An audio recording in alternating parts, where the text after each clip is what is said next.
Thé de la matinale. Sur la première. Bonjour Sonia Lagarde. Bonjour. Merci d'avoir accepté notre invitation. Pour commencer, quel regard est-ce que vous portez sur votre réélection? 63,9% des voix, mais à peine 42% de votants. Ça a un sens différent? Je ne sais pas si ça a un sens différent, parce que cette abstention, elle est aussi de même nature en métropole. Alors, la métropole, la Nouvelle-Calédonie, les choses ne sont pas tout à fait pareilles, mais il y a... Je ne sais pas à quoi c'est dû. On avait du mauvais temps, mais du mauvais temps plutôt vers la fin de la journée. Est-ce que les gens sont aussi fatigués de la politique? Enfin, il y a tout un tas de facteurs qui peuvent être passés à l'analyse par les uns et les autres. Je ne sais pas. En tout cas, ce que je sais, c'est que 64%, presque, c'est quand même un score invraisemblable. Pour moi, incroyable. Je crois que c'est le résultat du travail accompli. Alors certains nous disent oui, mais alors elle a été élue qu'avec 42%. Mais le résultat, il est le même pour tout le monde. Je veux dire, même ceux qui étaient dans l'opposition, ils ont aussi été élus à 42%. Donc ça n'a pas véritablement de sens de dire ça. Mais en tout cas, les Nouméens ont compris le sens de mon engagement. Je n'avais pas fait de bilan à mi-mandat. Je me suis dit que les Nouméens étaient tout à fait capables de faire ce bilan. Ils l'ont fait et c'est bien le résultat à 64%. Donc voilà, je ne les remercierai jamais assez. Et puis le travail continue maintenant. On va s'atteler à continuer à progresser et à faire avancer cette ville. Sonia Lagarde, les chiffres finalement c'est fait, c'est du passé. Vous avez dit vouloir faire la politique de la ville. Ça veut dire quoi, faire la politique de la ville? Alors faire la politique de la ville, c'est très simple, c'est s'occuper des affaires de la ville, c'est-à-dire faire en sorte que cette ville soit encore plus agréable, qu'on instaure de manière définitive un bien-être, quels que soient les quartiers, c'est-à-dire faire les investissements nécessaires pour faire en sorte que cette ville soit le plus agréable possible à vivre, et essayer de faire en sorte que la politique politicienne n'entre pas dans la politique de la ville. C'est possible, ça ? Écoutez, moi j'ai vécu des difficultés la dernière mandature, j'y ai fait face, et malheureusement cette politique politicienne, elle est arrivée et elle s'est installée au conseil municipal. Je le regrette parce qu'on a beaucoup de choses à faire. Au-delà de la politique politicienne, bien évidemment, cette politique de la ville, c'est construire. Et moi, je suis plutôt dans une catégorie, sans avoir les chevilles qui enflent, de me dire que je fais partie de ces maires bâtisseurs. Ça veut dire qu'on a une conception de la ville et que cette conception, elle équivaut à un bien-être et améliorer les choses tous les jours dans les quartiers de façon à ce qu'elle soit le plus agréable possible à vivre. Avant de parler des dossiers concrets, finalement, restons sur les aspects politiques. Les indépendantistes sont de nouveau au conseil municipal. Finalement, ça transcende, la politique de la ville transcende les différences idéologiques? Mais je le pense, parce que vous savez, on a des divergences politiques, mais ça n'empêche pas qu'on puisse travailler ensemble. Moi, c'est ce que j'ai proposé aux deux indépendantistes qui font à nouveau leur entrée au bout de 12 ans. Je suis prête, et je l'ai dit, à attacher de l'importance à leur proposition. Qu'on soit indépendantiste, non indépendantiste, à partir du moment où on a des projets et que ces projets peuvent s'intégrer dans nos ressources financières, c'est-à-dire que budgétairement, ils sont viables, à ce moment-là, il n'y a aucun... je veux dire, pourquoi il y aurait des obstacles à faire en sorte, parce que ce projet émane d'indépendantistes et qu'on ne pourrait pas le réaliser. Moi, c'est pas du tout ma conception de la ville. Vous savez, la ville, la ville et le bien-être pour tous, ça se construit dans nos places, dans nos rues, dans nos quartiers, c'est ce que j'ai dit.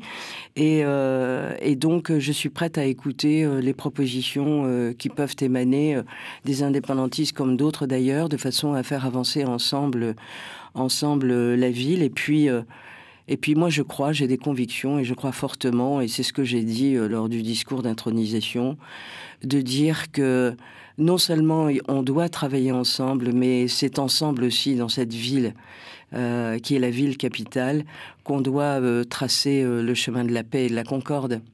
Et si on commence un petit peu à riper et à dériver par rapport à cette conception, ou en tout cas cette ambition qui est la mienne, alors c'est sûr que nous aurons encore plus de problèmes.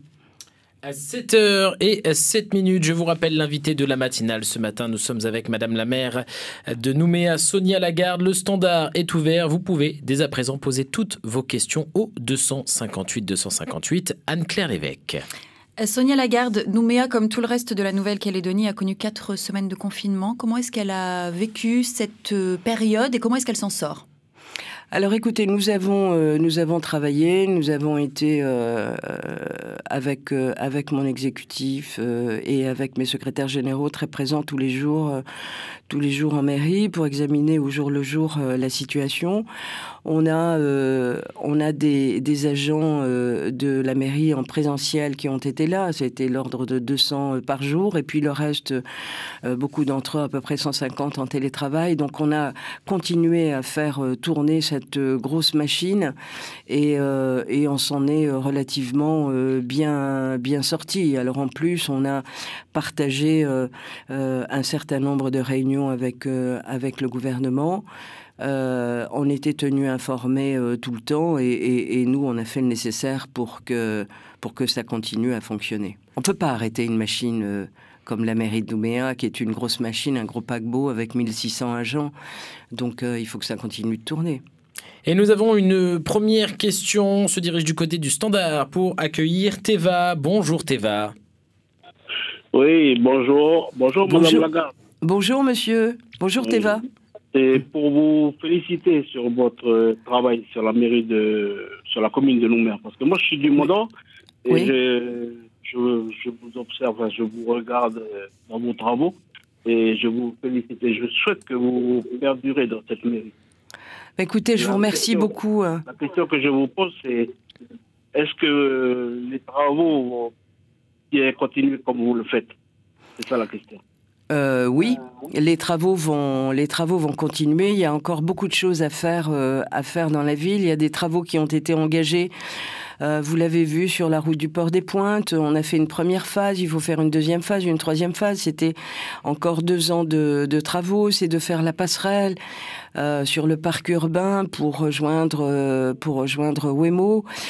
C'est de s'occuper de l'érosion de l'Ansvata de façon à conforter le trait de côte. C'est de développer les pistes cyclables qui vont amener du sud jusqu'au nord-est. Voilà, de façon à permettre aux Nouméens, mais aussi aux Mont-d'Oriens, pourquoi pas, parce que je vois que vous êtes du Mont-d'Or, Théva, de façon à ce que vous puissiez faire du vélo à partir de Tina, de la presqu'île de Tina, les quartiers du 6e, 7e, etc., qui vous amèneront jusqu'au sud, jusqu'aux plages de l'Ansvata, etc., et à l'inverse, ceux du sud pourront aller vers le nord-est. Oui, beaucoup de travaux, Théva. Si même on vous plébiscite depuis le Mont-d'Or. Oui, c'est formidable. Sonia Lagarde, les quartiers sont divers à Nouméa. Pendant la campagne, forcément, ce sont des choses qui sont ressorties avec l'opposition nord-sud comme un marronnier. Que répondez-vous aujourd'hui à ceux qui ont encore brandi cela pendant la campagne, l'opposition nord-sud? Alors, je vois que ça n'a pas fonctionné. Ça n'a absolument pas fonctionné parce qu'on a voulu opposer dans cette élection les quartiers nord et les quartiers sud. Vous savez, quand vous êtes dans l'opposition, en général, les gens qui vous suivent dans l'opposition se manifestent de manière assez large pour aller s'affirmer et dire on n'est pas d'accord et donc on va voter. Bah, si on repart à votre première question avec le nombre d'abstentions qu'il y a eu, ça veut dire que cette opposition-là, celle des quartiers nord en particulier, ne s'est pas plus mobilisée que les autres quartiers. On a beaucoup fait. C'était un combat qui me semblait totalement inutile dans cette élection parce qu'on a fait beaucoup dans les quartiers nord et que ça se traduit en résultat pur au niveau des élections, qu'on voit bien que ceux qui ont prôné ça, eh bien, ils n'ont fait que 12,4%. Donc ils n'ont pas été entendus et il fallait pas faire ça parce que le travail a été fait autant dans le nord que dans le sud et voire bien davantage dans le nord que dans le sud. Et dans cette mandature, je continuerai à améliorer les choses dans les quartiers nord, bien évidemment. Nous allons tout de suite accueillir Prosper. Bonjour Prosper, vous avez une question, on vous écoute. Bonjour. Bonjour Sonia. Bonjour Prosper. Oui, là nous sommes entre deux élections qui sont importantes pour ceux qui suivent l'histoire politique de la Nouvelle-Calédonie. Oui, c'est une question pour ceux qui sont arrivés à 3 mois avant les accords de Nouméa. S'ils pourront avoir leurs droits pour l'émancipation du peuple en devenir. Vous avez compris? Non, j'ai pas très bien saisi, j'ai pas très bien entendu la question. Oui, je disais pour ceux qui sont arrivés à 3 mois avant l'accord de Nouméa. Oui. Ils n'ont pas le droit de voter pour voilà. Oui. Pour le référendum. Donc vous parlez de l'inscription sur la liste spéciale. Oui. Voilà, c'est ça. Merci. Oui, Merci, alors Prosper. 3 mois, ça me semble un peu court. Déjà, quand vous êtes sur la liste générale, quand vous arrivez dans un pays, et en particulier en Nouvelle-Calédonie, ou dans la commune de Nouméa, il vous faut 6 mois.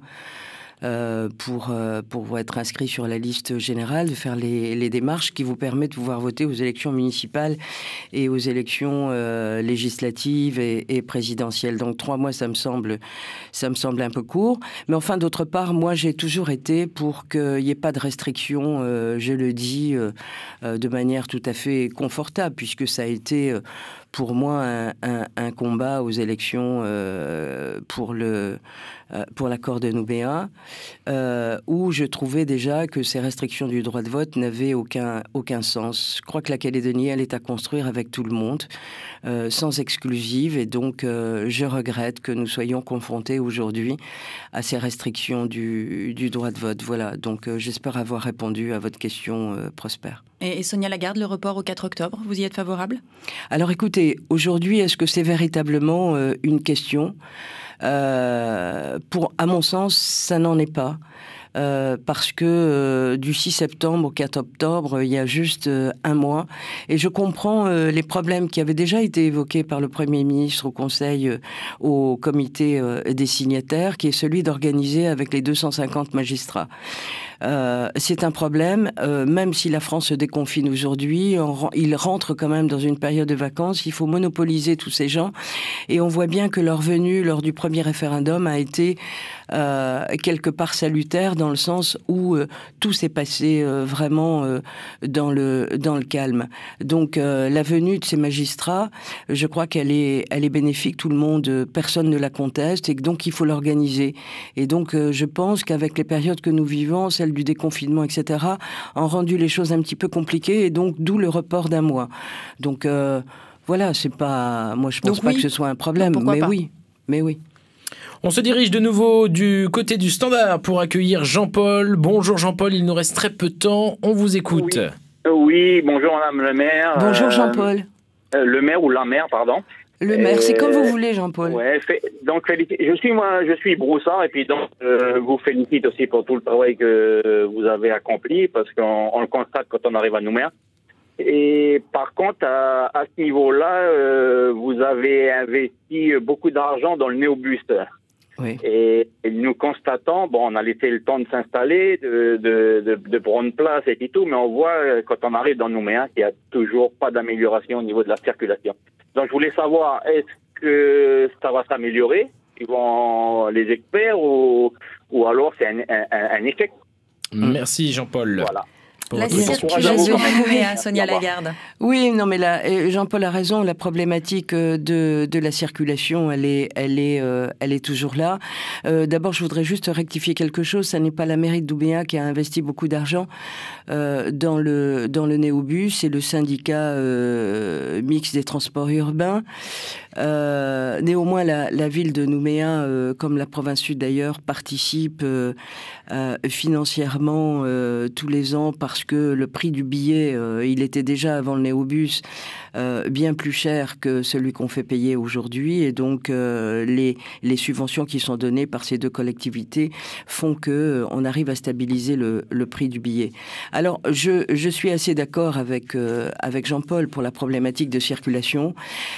C'est dommageable sur les entrées de ville et les sorties de ville, parce qu'on n'a qu'une voie finalement, on n'a qu'une route. Et que c'est aujourd'hui extrêmement compliqué d'en faire une deuxième pour amener les gens du sud vers le nord, c'est-à-dire l'entrée et la sortie. Et puis on est quand même dans un schéma qui est celui du tout voiture. et qu'on espérait ça, malheureusement, qu'avec le sont des néobus, habitudes très ancrées. Eh ben voilà. Donc, est-ce qu'on peut dire aux gens, vous ne prendrez plus votre voiture le matin, plus votre voiture, et vous allez prendre le néobus? On n'en est toujours pas là, et je rejoins Jean-Paul, mais c'est quelque chose d'extrêmement difficile à faire comprendre aussi. Ça viendra sans doute avec le temps. Sonia Lagarde, pour terminer, il nous reste quelques secondes. La sécurité, ça fait partie de vos portefeuilles, de vos secteurs. Comment se présente ce projet-là? On veut toujours plus de sécurité, forcément. Bien sûr. Comment voulez-vous améliorer les choses? On sent Alors, j'ai dit que la sécurité, je vais le redire ici, je le réaffirme, après 6 ans, aujourd'hui, je dis que la sécurité, c'est l'affaire de tous. C'est avant tout l'affaire de l'État. Il faut le rappeler, avec la police nationale. C'est celui de la justice aussi, et c'est celui de la police municipale qui complémente et qui n'a pas les mêmes prérogatives que la police nationale. Et puis enfin, on est confronté à un problème de mineurs, de plus en plus de mineurs qui sont en rupture aujourd'hui, et donc ça devient aussi le problème des parents. Et puis la prévention. Donc je dis c'est l'affaire de tous, parce que je crois qu'il faut axer aussi sur la prévention, mais la mairie de Nouméa ne peut pas faire tout toute seule, et c'est une compétence qui lui échappe. Même si on le fait aujourd'hui, même si on est passé de 9 éducateurs de rue en 2014 à 14 aujourd'hui, c'est-à-dire qu'on a créé 5 postes, mais on ne peut pas en créer davantage. C'est aussi une compétence de la Nouvelle-Calédonie, et il faut que la Nouvelle-Calédonie, en tout cas le gouvernement, s'implique dans cette prévention, puisque ça fait partie de ses compétences. Le problème n'est pas simple. On a une montée de violence dans les actes délictueux aujourd'hui, et je le regrette, mais il faut qu'on travaille et qu'on essaie de travailler ensemble à essayer de trouver intelligemment les voies et les moyens en matière de prévention pour essayer de juguler cette délinquance. Et ce sera avec le concours de tous, mais pas tout seul en mairie. Sonia Lagarde, vous êtes le maire de Nouméa. Merci d'avoir été notre invitée. Mais je vous en prie, merci à vous. C'était l'invité de la matinale sur la première.